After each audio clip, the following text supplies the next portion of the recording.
मुर्दा हकीकत में ज़िंदा होता है। हमारे प्यारे नबी हज़रत मोहम्मद मुस्तफ़ा सल्लल्लाहु अलैहि वसल्लम ने इरशाद फरमाया कि मुर्दा हकीकत में ज़िंदा है, लेकिन हम लोग उसको मुर्दा समझते हैं।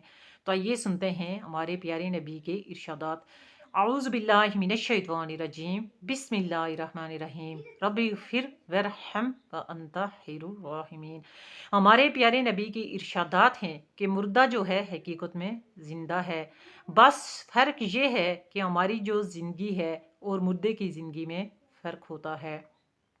इसकी ज़िंदगी ऐसी ही है कि जैसे इसकी ज़िंदगी में इसकी हड्डी को तोड़ा जाए, ऐसे ही है कि जब ये मुर्दा हो तो उसी तरह इसकी हड्डी को तोड़ा जाए।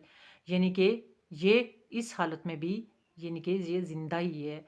और दूसरी सूरत ये है कि हुज़ूर पाक सल्लल्लाहु अलैहि वसल्लम ने एक मरतबा हज़रत उमर बिन हज़्म रज़ी अल्लाह तआला अन्हु जो थे वो किसी कब्र के साथ तकिया लगाकर आराम फरमा रहे थे, बैठे हुए थे। तो उनके देखकर हुज़ूर पाक सल्लल्लाहु अलैहि वसल्लम ने उनसे फरमाया कि आप इस कब्र वाले को तकलीफ़ ना पहुँचाओ।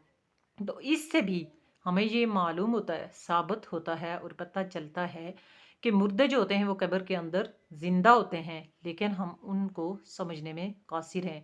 तो इस सूरत में हमें उनकी कब्र के साथ कोई तकिया लगाकर बैठना या कोई इस तरह की हरकत नहीं करनी चाहिए कि जिससे अंदर कब्र में मुर्दे को तकलीफ़ हो। तो मेरी इस तरह की प्यारी इस्लामी मालूमात को सुनने के लिए आप मेरे इस चैनल को सब्सक्राइब कर लें, ताकि मेरी जितनी भी मालूमात होती हैं इस्लाम के बारे में वो आप तक पहुंचती रहें।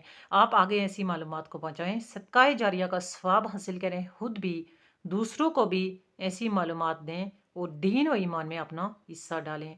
अस्सलामु अलैकुम व रहमतुल्लाहि व बरकातुहू व मग़फ़िरतुहू।